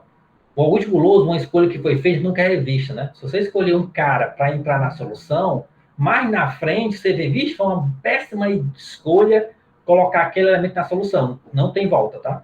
O algoritmo guloso, você nunca consegue rever uma escolha que foi feita, tá? E aqui, antes de falar de alguns problemas que podemos aplicar ao algoritmo guloso, né? Aqui é só um algoritmo guloso genérico, né? Inicialmente a solução é um conjunto vazio. Em cada passo eu vou fazer o quê? Escolha o melhor elemento do conjunto de opções por meio do critério guloso, né? Critério guloso ou escolha gulosa, né? Que a gente já vai ver exemplo, vai ficar mais fácil que seja esse critério guloso. Por meio do critério guloso da função objetiva, né? Porque se a função objetiva é de maximizar ou minimizar, aí vai estar relacionado com o critério guloso, né? Verifique a viabilidade da solução, que pode ser que aquela escolha que você fez, daquele elemento, pode não gerar uma solução viável, né? Um exemplo que até mais na frente eu vou falar, mas já dando um spoiler, é a questão lá do problema da mochila, né? Se o critério guloso me diz para eu pegar um objeto, mas se esse objeto não cabe na mochila, por isso que ele fala, verifica a viabilidade da solução. Porque pode ser que a escolha gulosa me indique um elemento para entrar na solução, mas esse elemento não pode, porque ia gerar uma solução inviável. O problema da mochila seria um objeto que eu ia pegar, ia tentar colocar na mochila, mas só que a mochila já não tem capacidade para ele. Então, eu não vou colocar. Se a escolha é viável, atualiza a solução, coloca o objeto na mochila. Caso contrário, rejeite, definitivamente. Esse objeto não vai mais entrar, certo? Se a solução é completa, termine, né? E aqui eu coloquei de um formato mais algoritmo, né? É a mesma coisa que está no script, né? Eu tenho o C como sendo um conjunto de soluções, tá? Olhando para o da mochila de novo, seria o conjunto de objetos que eu tenho que adicionar na minha mochila, tá? Aí, enquanto você for de frame vazio e eu não tenho uma solução ainda completa, essa seria a minha solução, né? Aqui eu seleciono um objeto de C, aqui eu seleciono seria o critério guloso, né? A escolha gulosa. E aí a escolha gulosa, pessoal, aí que entra...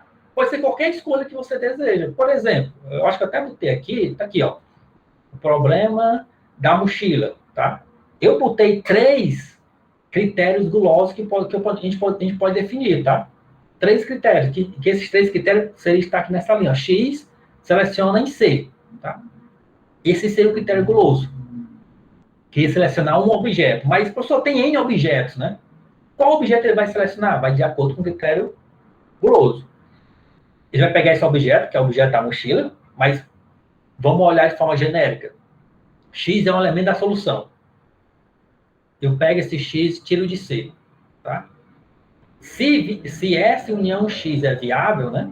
Adicione S. Caso contrário, ignore esse X, tá? E eu vou fazendo isso enquanto C for de vazio e quando eu ainda não tenho uma solução em S, tá? Então, essa é a ideia do algoritmo guloso. Só o que vai mudar de algoritmo guloso para outro? O seleciona, o C é viável, né? E o critério de parada, ok? Aí vamos lá. A parte mais importante é o seleciona, tá? Que é a escolha gulosa.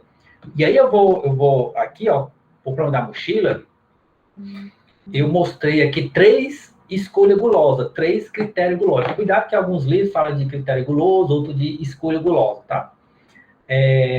Quais são? Por exemplo, escolher sempre o objeto de maior valor, tá? Repara que essa escolha parece boa, né? Eu não quero maximizar a minha função objetiva, e a minha função objetiva não é pegar um subconjunto de objeto que tem o maior valor possível, né?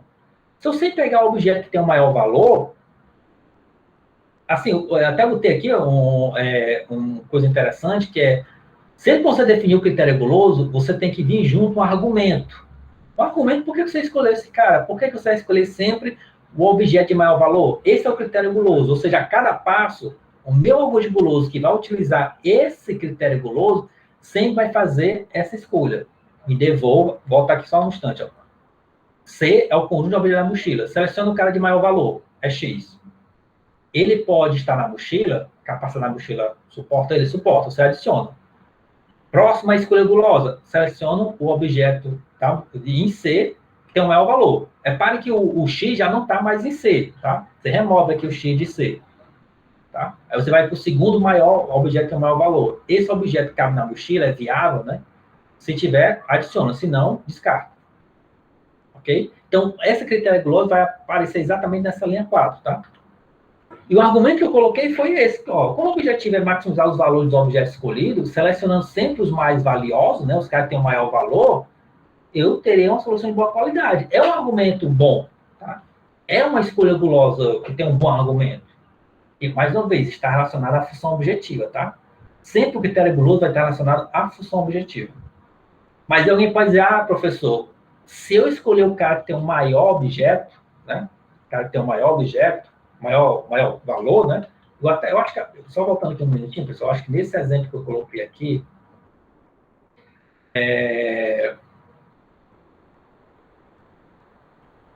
pronto, esse objeto, desse exemplo aqui, isso, ó. Se eu pegasse o cara que tem o maior valor, nesse caso aqui, o peso e os valores são iguais, tá? Seria esse cara daqui, o 12, né? Seria o 12. 12, a capacidade é 15, eu ainda poderia colocar esse cara. Eu vou...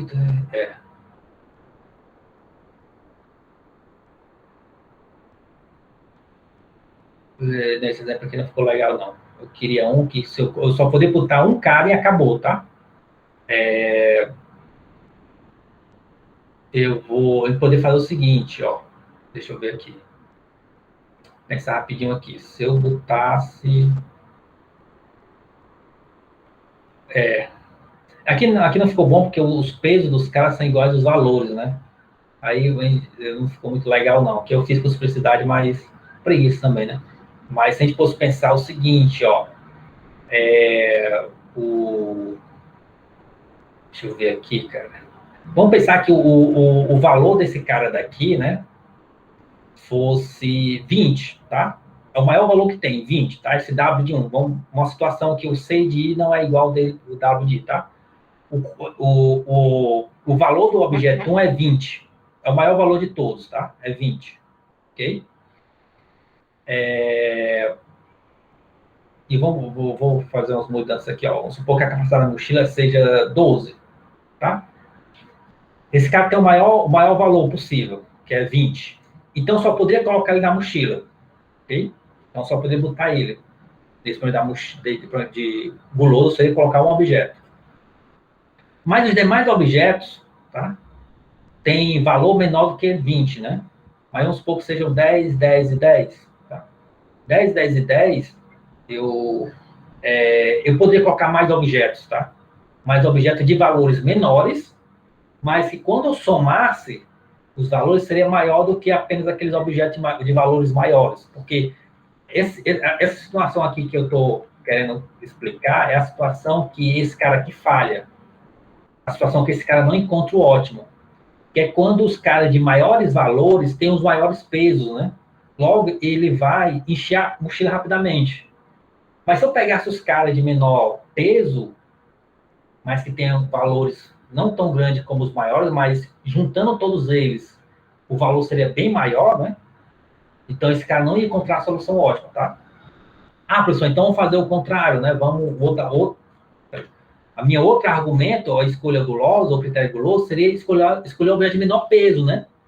Porque, pai, qual é o argumento aqui? Porque se eu vou colocar mais objetos na minha mochila, em tese vou ter objetos, mais objetos, mais valores, né? Em tese, né? Mas aí você também, é uma escolha gulosa, um critério, o argumento é bom, mas você também consegue pegar situações que ele não encontra o ótimo, né? Se você vai pegar os caras, você vai colocar mais objetos na mochila, mas nem sempre os objetos de menor peso têm os maiores valores, né? Ok? Professor, então eu vou fazer um meio termo desses dois caras, né? Eu vou calcular quanto vale cada peso, né? Eu vou dividir o valor do objeto pelo seu peso, aí eu vou saber quanto vale cada peso do objeto, porque aí eu vou pegar exatamente o objeto que tem o maior valor por peso, né? Esse seria o meu termo desses dois argumentos. Esse aqui é um excelente argumento, por sinal, tá? É um excelente argumento. Você dividir o peso, o valor do objeto pelo seu peso, Aí você teria o valor por peso, né? Aí a escolha gulosa é sempre selecionar o objeto de maior valor por peso, né? Mas só que mesmo assim esse cara não encontra o ótimo, tá? Não encontra o ótimo por problema da mochila binário, tá? O problema da mochila binário, pessoal, que eu tô falando aqui, é aquele que os objetos não você não pode pegar metade de um objeto. Você não pode pegar fração, tá? Essa escolha gulosa aqui, ó, ela encontra o ótimo para o problema da mochila fracionário, onde eu posso pegar uma fração de um objeto. Na verdade, nem vai ser um objeto, né? Vai ser alguma porção, alguma coisa aí, né? Não pegar metade do celular, né? Ou seria algum produto, né? Você vai pegar a fração desse produto, tá? Para esse problema da mochila fracionária, que nós chamamos, problema da mochila fracionária, essa escolha gulosa aqui, ó, encontra o ótimo. Para o problema da mochila binária, que nós chamamos, aquele que ou um objeto vai estar ou não, né, na mochila, não, ele não encontra o ótimo, apesar de ser uma boa algoritmo guloso, um bom argumento, tá? Então, repare que pessoas quer dizer que para o mesmo problema, eu posso ter diversos algoritmos gulosos? Isso. Você pode ter diversos algoritmos gulosos. Você vai pensar no argumento, olha, se eu fosse por esse caminho, eu vou encontrar uma boa solução. Aí você define a partir desse argumento a sua escolha gulosa. Aí você define o algoritmo guloso. Você definir o algoritmo guloso para a otimização é a coisa mais simples. Você só tem que pensar num critério guloso que faz sentido, né? Tá? E em relação à função objetiva que você quer, maximizar ou minimizar, esse é o seu algoritmo guloso. Acabou. Tá? Ou a dificuldade vai ser o seguinte: prova que ele é ótimo. Ih, aí o negócio vai pegar, tá? Provar que ele é ótimo, aí são outros 500, né? Mas desenvolver o algoritmo guloso sem essa preocupação de encontrar o ótimo é a coisa mais fácil que tem, tá? E aí, ó, eu vou mostrar alguns outros problemas aqui. O problema do caminho mínimo, né? A gente até vai ver o algoritmo guloso que resolve ele, que encontra o ótimo, tá? Mas aqui, ó, o problema do caminho mínimo consiste, dado um grafo aqui com os vértices, tá?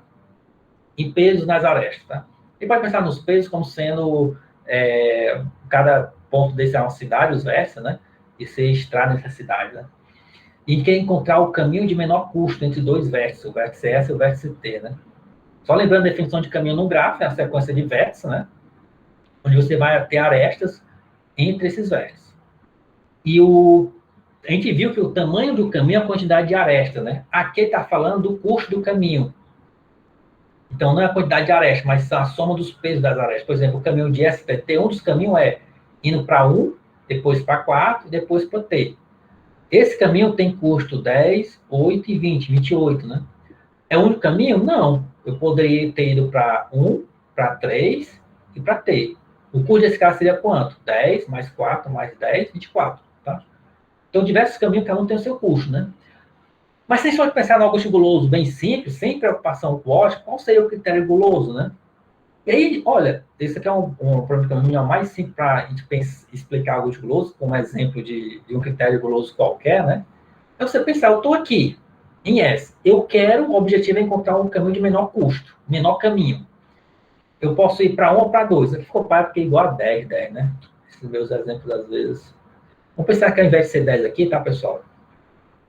Vamos pensar que aqui, aqui, deixa eu pensar aqui. Qual é o menor caminho aqui mesmo, hein? Deixa eu ver aqui. Vamos pensar que esse cara daqui, ó, tá, pessoal? Aqui o pior que eu estou no PDF não tem a canetinha. Vamos pensar que aqui é 20, tá? Esse cara daqui, ó, depois eu vou corrigir isso aqui. Ao invés de ser 10, colocar 20 aqui nesse daqui, tá? Não tem aqui, não tem a canetinha aqui, ó. Aqui é 20, tá? De S para 1 é 20, não é 10, tá? E de S para 2 é 10, beleza? Então, vamos supor, eu quero ir de S até T. Quero encontrar o caminho que tem o menor custo, né? O caminho mínimo, né? É melhor ir para um que tem distância 20, ou custo 20, ou ir para 2 que tem distância 10, custo 10.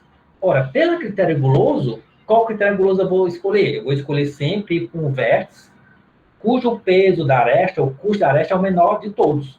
Então, eu estou em S. Ou eu vou para um cara que tem custo 20, ou tem custo 10. O meu critério guloso sempre vai para o cara que tem o menor caminho de peso de aresta. Então, eu vou para onde? Eu vou para o 2. Aí eu repito esse processo, né? Eu vou por... Bom, nesse caso só tem uma opção, né? Que é ir para o 4, né? Então, ele vai para o 4, né? Aqui, ou eu vou por 3, ou eu vou direto por T, né? já chegando em T. Mas repara aqui, para chegar em T direto, eu tenho um custo 10. E aqui eu tenho um custo 6. Que, meu critério guloso sempre faz o quê? A melhor escolha, por isso que a gente chama, pessoal, a melhor escolha local, tá? Porque se ele for observar bem nessa escolha aqui, ó, se ele fosse direto por T, apesar do peso ser 10, maior do que 6, ele ia enxergar que se ele for por 3 e depois por T, o custo vai ser 16, né? E aqui só ia custo 10. Mas a escolha gulosa é uma coisa bem local, ele só olha bem... a decisão é só baseada nisso daqui. Eu estou aqui, eu posso ir para cá ou para cá. Qual decisão que eu vou tomar? Vou para cá. Não importando que depois eu vou dar uma volta 2, a escolha é só nesse questão de local mesmo, ou seja, o que ele tem de possibilidades aqui, tá? Ali é para 3, e depois ia para 10. Mas só que o custo desse cara aqui seria gigante, né? E é um algoritmo guloso, tá? Só que ele não encontra o ótimo, né? Por motivos, eu já falei aqui, né? Só nesse caso aqui você já vê porque que ele não encontra o ótimo. Porque esse critério guloso ali é por 3, depois ia por T. Mas se ele fosse do 4 direto por T, o custo seria bem menor, tá? Outro problema, que é o problema de cobertura de vértice mínimo. Vértice mínimo ou vértice mínimo? Problema de cobertura de vértice. Bom, em teoria dos grafos, uma cobertura de vértice de um grafo, tá, pessoal? O grafo, tá lembrando, o grafo tem um conjunto V de vértice e E de aresta. Cobertura de vértice de um grafo é um subconjunto dos vértices. Tal que cada aresta do grafo é incidente a pelo menos o vértice de S, tá? Aqui ele está me dando um exemplo de cobertura, né? Eu tenho esse grafo aqui, ó. Esses pontos em vermelho são coberturas dos grafos, tá? Quando ele fala que cada aresta do grafo é incidente, né? A pelo menos o vértice de S, significa que essa aresta do grafo, né? Essa aresta, um dos vértices das suas extremidades está em S. Basicamente é isso, tá? Ou seja, uma cobertura de conjunto, cobertura de vértice, é um subconjunto de vértices, tal que qualquer aresta vai ter pelo menos uma de suas extremidades nessa cobertura. E aqui ele está montando como exemplo, nesse grafo aqui, ó, esses vértices em vermelho é uma cobertura, porque qualquer aresta que você vem selecionar do grafo, uma das extremidades da aresta está na cobertura. Esse aqui é outro exemplo, né? Esse aqui é outro exemplo, e esse aqui é outro exemplo. Só que nesse problema de otimização, ele quer a cobertura que tem um menor tamanho, que é a cobertura de vértice mínima, né? Ou seja, aquela cobertura que tem a menor quantidade de vértices, né? E aqui ele está mostrando para cada grafo, né? Ó, esse cara tem essa cobertura de tamanho 3, mas a cobertura mínima é esse daqui, tamanho 2. Esse aqui tem cobertura de tamanho 4, mas tem uma cobertura menor que tamanho 3, tá? E aí a gente pode pensar, qual o critério guloso para esse problema, tá? Qual o critério guloso para esse cara? E aí, vamos lá, pessoal.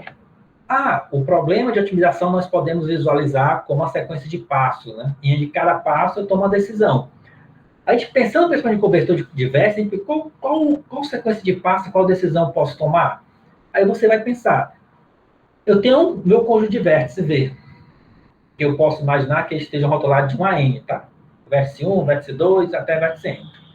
Qual a decisão que eu tenho que tomar em cada passo, né, para gerar minha solução? Olha, cada vértice eu coloco ou não na cobertura, concordo sim ou não? Ou seja, o vértice 1 eu vou colocar na cobertura sim ou não? Aí eu vou decidir, né, de acordo com o critério guloso que nós vamos definir ainda. Depois que eu definir, eu vou para o vértice 2, eu coloco esse vértice 2 na cobertura sim ou não? Coloco o vértice 3 e assim eu vou até todos os vértices. Aí, ao final, eu vou ter uma cobertura de vértice. Ok, pessoal? Mas quando eu pergunto se eu coloco um vértice, qual o critério que eu vou definir para colocar ou não esse vértice? Ou, a gente pode pensar de outra forma, né? Dado todos os conjuntos de vértices, qual que eu vou escolher? Tá? Então, um dos critérios gulosos, ó, como ele quer a quantidade, função objetiva, tamanho mínimo da cobertura, né? Quantidade mínima da cobertura de vértices, tá? E eu quero que os vértices dessa cobertura, ele chama cobertura, eles cubram todas as arestas, né?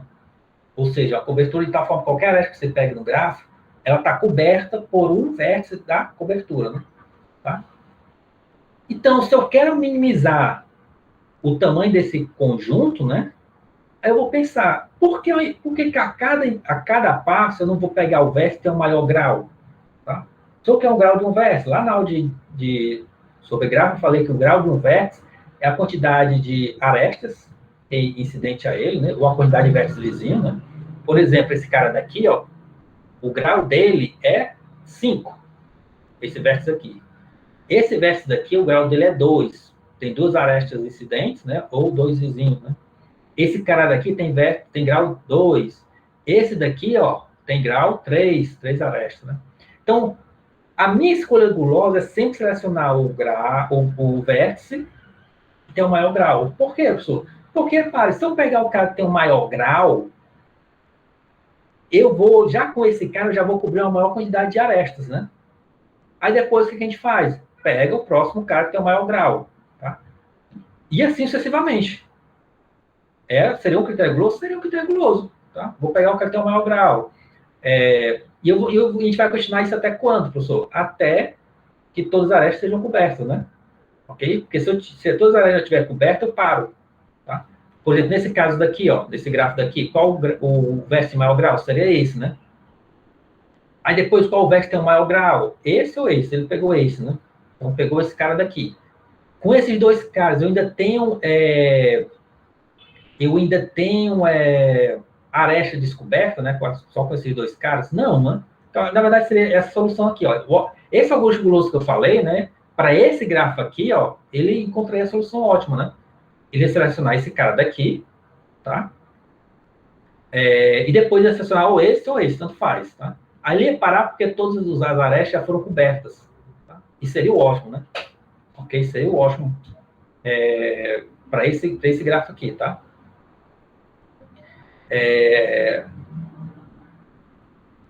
Para esse daqui também, o cara de maior grau ou é esse 3, ó. Ia pegar um dos dois, depois esse. Na verdade, esses 3 aqui, né? Então, para esse cara aqui, essa minha escolha gulosa também é selecionar a solução ótima. Mas não encontro, tá, pessoal? Só deixando logo. Essa escolha gulosa que eu falei para vocês, não encontro o ótimo para cobertura de vértice mínimo, tá? Mas desses exemplos que eu coloquei aqui, né, que eu peguei, ele acaba encontrando. Porque os caras de maior grau é esse e esse. E, de fato, ele é o ótimo, tá? Então, é isso, pessoal. O augusto guloso é esse, tá? Essa ideia, tá? Essa ideia de você só tem um argumento, eu só quero um argumento. Por que você vai pegar esse critério guloso? É isso, ó.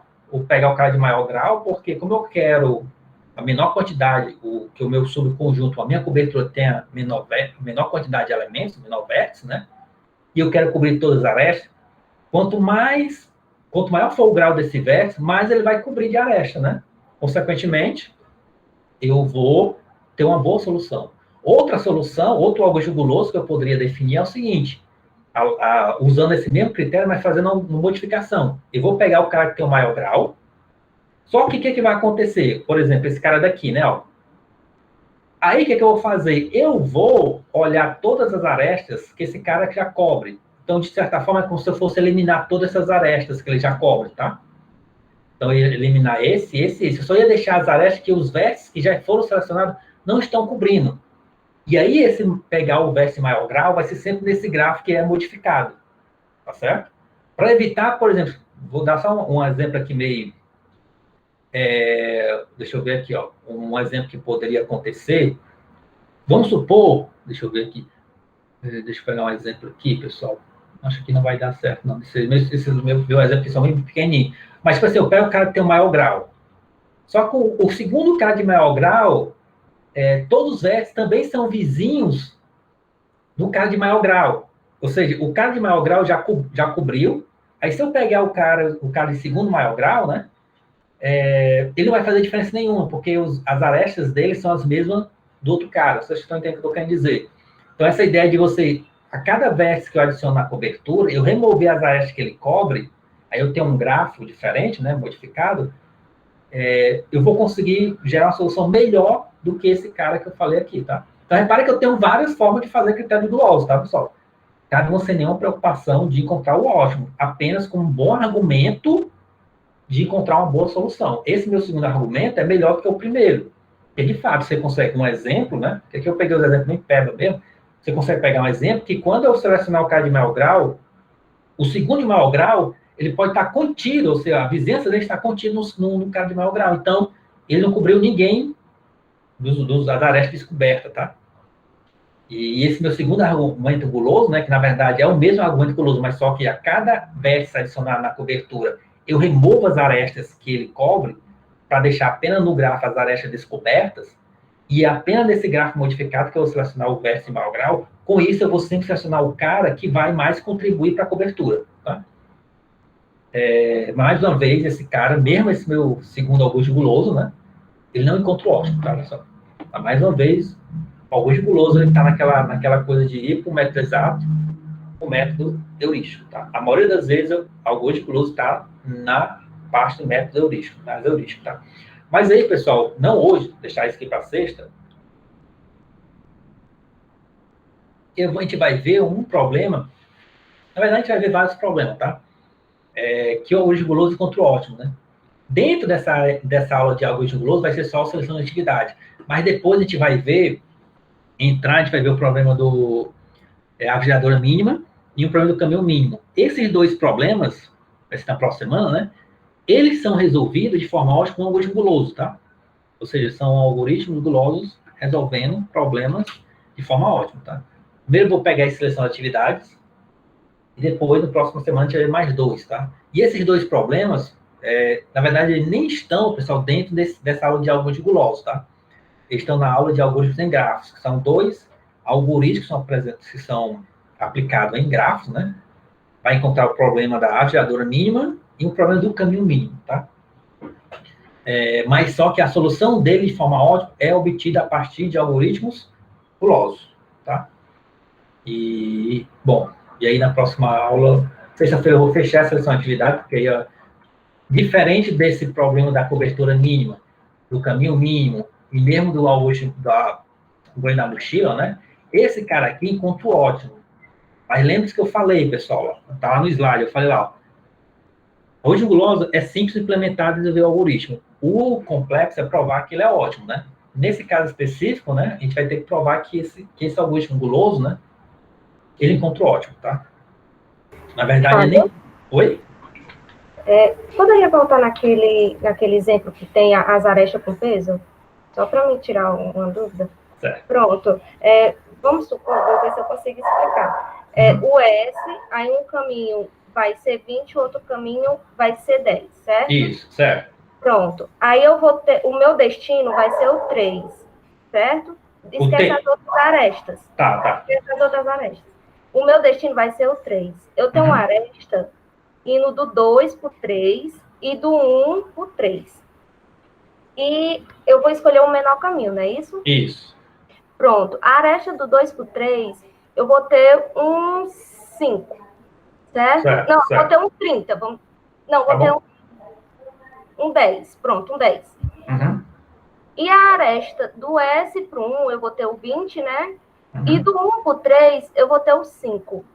O algoritmo, eu tenho que escolher o primeiro, não é isso? O primeiro que eu estou pegando. Eu não vou pegar o 10. Isso. Né? Eu vou pegar o 10. Então, ele vai achar que é o menor caminho, não é isso? Eu só tenho esses caminhos. Do S eu posso sair ou para o 1 ou para o 2. Então, do S, então eu vou escolher qual? Pelo critério guloso, foi qual? Eu ir pelo que é o mais próximo, que tem o menor custo. Então, seria por 2, que é 10. Certo. Aí lá na frente eu vou ver que é um caminho maior. Aí como é que fica o algoritmo? Não, aí ele para, olha para ti e diz, sorry, foi mal, não encontrei o ótimo. É isso. O guloso é isso, tá? Ele não volta atrás, tá? Ele vai, chega lá, não é ótimo, ih, foi mal. Mas é basicamente isso, tá? É mais ou menos o que você falaste, foi isso aqui, ó, de S para o T, né? Mesma coisa, que fosse 20, fosse 10, ele vinha para o 2, depois para o 2 e ia para o 4, porque só pode ir para o 4. Quando chegar no 4, você tem duas possibilidades, né? Ou chega no T, que é o destino, ou vai para o 3, né? Só que o guloso, ele só olha aqui, eu só tenho como... Ele só olha para o que está, por isso que chama de uma escolha local também. Alguns deles chamam de escolha local, né? Ele só olha o que está perto dele, ó. Ou eu vou por T, que é 10, ou vou por 3, que é 6. Qual o menor? Qual o critério guloso? Sempre por que é o menor, o mais curto. Então ele vai por 3. Mesmo se aqui tivesse 1000, ó. Ih, vacilou. Infelizmente ele não... pessoal, é só voltar. O algoritmo guloso raiz, pessoal, ele não pode voltar, tá? Absolutamente, eu vi um canto dizendo que pode voltar, é o Nutella, tá? O raiz não pode, tá? Tomou a decisão de do 4 ir pro 3, morreu com essa decisão. Foi a pior, professor, vai morrer junto, abraçadinho. Mas a definição de guloso é essa, tá? O que isso vai acarretar? Primeiro, que nem se vai encontrar o ótimo, porque esse exemplo aqui, esse exemplo que você falou, veja, também é um, tá? O que ele tem de vantagem? Que ele vai ser mais rápido, tá? Encontrar um caminho mínimo, na verdade, nem encontrar um caminho, né, de SAT, que ele tenta buscar ser o menor possível, mas nem sempre vai ser o ótimo. Esse algoritmo guloso, com esse critério que eu falei aqui, né, ele é rápido, né? Mas só que a gente vai ver que é o DAIS, né, o algoritmo também é rápido, que encontra o ótimo, tá? Tá certo? Então, o algoritmo guloso simplesmente chegou lá, né, o ótimo, né, o que acontece? Ih, foi mal. O professor, por que é o guloso, né? Por que chama de guloso, né? É porque a decisão é gulosa no sentido daqui, né? Ó, ele está aqui no 4. Ele vai para o T ou vai para o 3? Como é guloso, como ele está nesse sentido de e você pegar o melhor, quero o melhor, não quero nem saber o que vai acontecer depois. Tipo aquela pessoa que já está, você já está com sobrepeso, tá? E eu quero o que é melhor para mim, eu quero o que eu mais gosto, né? Então, aqui, qual é o melhor para ele? É 10 ou é 6? Não, para mim é 6, porque a função objetiva é minimizar. Então, vai para o 6. Não olha, não tem aquela questão de guloso mesmo. Vai para o 3. Aí chegar no 3, vixe, vacilei. 10 aqui é dar 16, se eu tivesse para cá. É mais nesse sentido, por isso que chama de algoritmo guloso, né? A escolha dele, aquela escolha ali, ele vai a decisão local, aquela decisão só naquela parte ali, e aí ele toma essa decisão, tá, pessoal? Esse é que chama de algoritmo guloso. Vou fechar, vou terminar aqui, tá? Porque essa aqui, como você provar, vou precisar de mais tempo, tá? E seleção de atividade.